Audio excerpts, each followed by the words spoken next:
Boa tarde, meus amigos. Hoje nós vamos fazer uma postagem sobre um assunto que é muito recorrente nas aulas de história contemporânea, de geopolítica, que é a Guerra Fria. No entanto, nós fizemos ainda nenhuma publicação sobre isso. E nessa tarde aqui chuvosa, resolvi fazer essa publicação sobre Guerra Fria. Mas, Afrânio, o que foi essa Guerra Fria?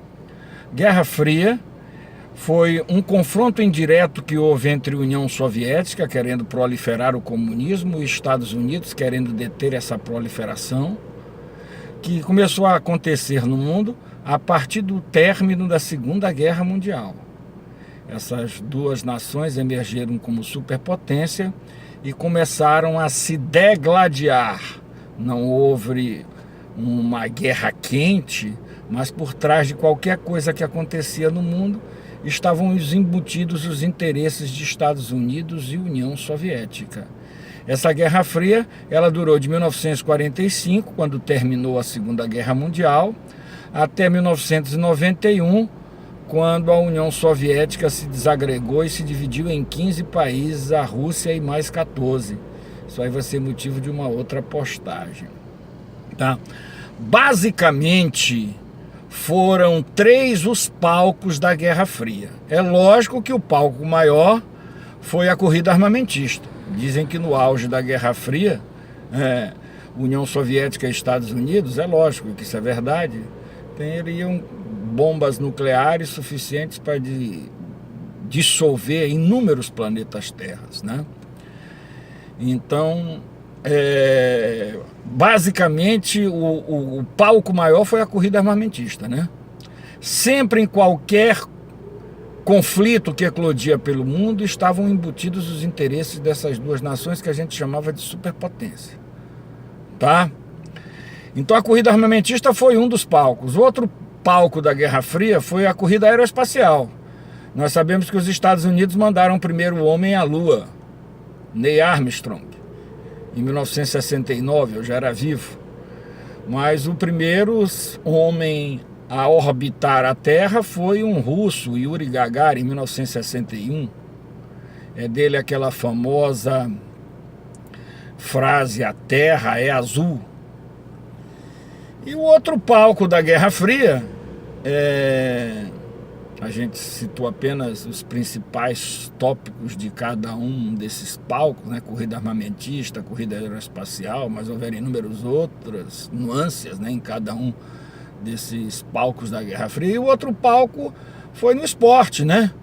A gente sabe que a partir de 1948 em Londres até 1988 em Seul, Estados Unidos e União Soviética, eles se degladiavam nas Olimpíadas para ver qual dos dois países ganhavam mais medalhas de ouro, tá? De 1948 em Londres até 1988 em Seul. Ah, mas Afrânio, a Olimpíada de Londres não foi em 2012, mas já havia havido outras Olimpíadas em Londres. Uma dessas foi a de 1948, a primeira Olimpíada após o término da Segunda Guerra Mundial. No que diz respeito a patrocínio de uma parte e de outra, bem, vamos ver aí. Vamos ver momentos importantes na Guerra Fria. Citar aqui 4 momentos que eu talvez tenha esses momentos como os mais importantes. Primeiro, a Guerra da Coreia. A gente sabe que a União Soviética patrocinava a Coreia do Norte, né?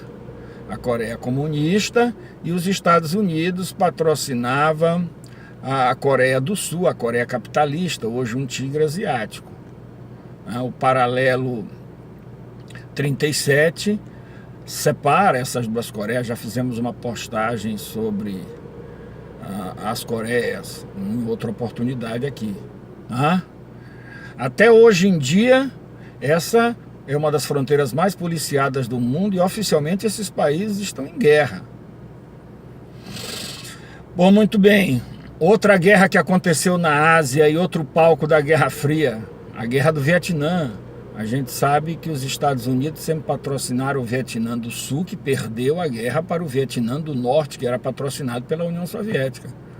Só que nesta guerra os Estados Unidos mandou não só instrutores militares, mandou não só armas, como ele mandou também material humano. E 58 mil americanos morreram nessa guerra do Vietnã. Até hoje os Estados Unidos não se conformam com essa derrota.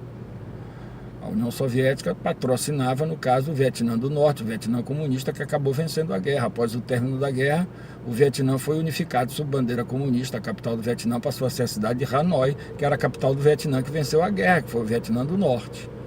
A capital do Vietnã do Sul chamava-se Saigon, hoje em dia chama-se Ho Chi Minh, em homenagem ao herói da independência do Vietnã em relação à França, Ho Chi Minh, comunista. Tá? Por muito bem, inclusive recentemente lá em Hanoi, capital do Vietnã, houve um encontro entre Trump e o Kim Jong-un, líder da Coreia do Norte. Tá? Outro momento importante da Guerra Fria, foi a crise dos mísseis que aconteceu em 1962, né? Com a Revolução Cubana. Os Estados Unidos romperam relações diplomáticas com Cuba e começaram o embargo econômico para com Cuba. Cuba se aproximou da União Soviética e em 1962 a União Soviética começou a instalar mísseis em Cuba. Houve o bloqueio da ilha, que culminou com 48 horas de bastante tensão, que culminaram com a retirada desses mísseis de Cuba. Kennedy era o presidente dos Estados Unidos, Nikita Khrushchev era o secretário-geral do Partido Comunista Soviético. Em contrapartida, os Estados Unidos tiveram que desapontar alguns mísseis que eles tinham na Turquia apontados para a União Soviética. Tá? E a gente sabe que o marco maior da Guerra Fria foi justamente a divisão da Alemanha, que foi a perdedora da Segunda Guerra, em dois países: a Alemanha comunista, a Alemanha oriental, e a Alemanha capitalista, a Alemanha ocidental, né? Durante a Guerra Fria, as duas superpotências dividiram não só a Alemanha em suas respectivas áreas de influência, como elas dividiram também a capital da Alemanha. Isso aqui também já foi tema de uma outra postagem. Durante a Guerra Fria também, é interessante que a gente coloque aqui, alguns países que não queriam se alinhar nem do lado dos Estados Unidos nem do lado da União Soviética fundaram um grupo de países chamado Países Não Alinhados, em 1953, numa cidade da ilha de Java chamada Bandung, na Indonésia. Então, o que eram países não alinhados na época da Guerra Fria, da qual faziam parte Índia, Egito, Indonésia, Iugoslávia? Eram países que não se alinhavam nem do lado da União Soviética e nem do lado dos Estados Unidos. Pelo menos diziam que não se alinhavam, mas a gente sabe que no fundo sempre alguém se alinhava do lado de uma dessas duas superpotências. Tá? Mas se a gente for fazer uma análise entre 1945 e 1991, quando houve o esfacelamento da União Soviética, a Guerra Fria ela houve em todos os confins do mundo. Se não vejamos, aqui na América Latina mesmo, a gente sabe que o regime soviético sempre patrocinou o regime cubano, tá? Em contrapartida, os Estados Unidos sempre tentaram desestabilizar o regime de Fidel, porque outrora Cuba havia sido uma aliada importante dos Estados Unidos na região do Caribe.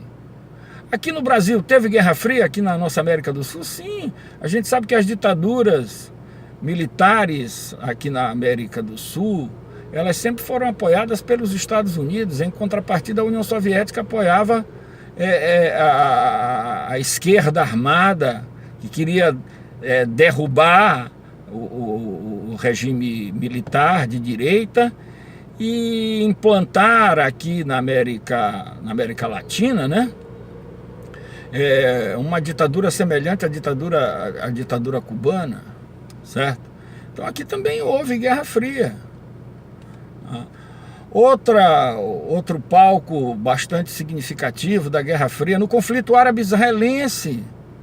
O conflito árabe-israelense também houve Guerra Fria no conflito árabe-israelense. A gente sabe que os Estados Unidos sempre apoiaram Israel.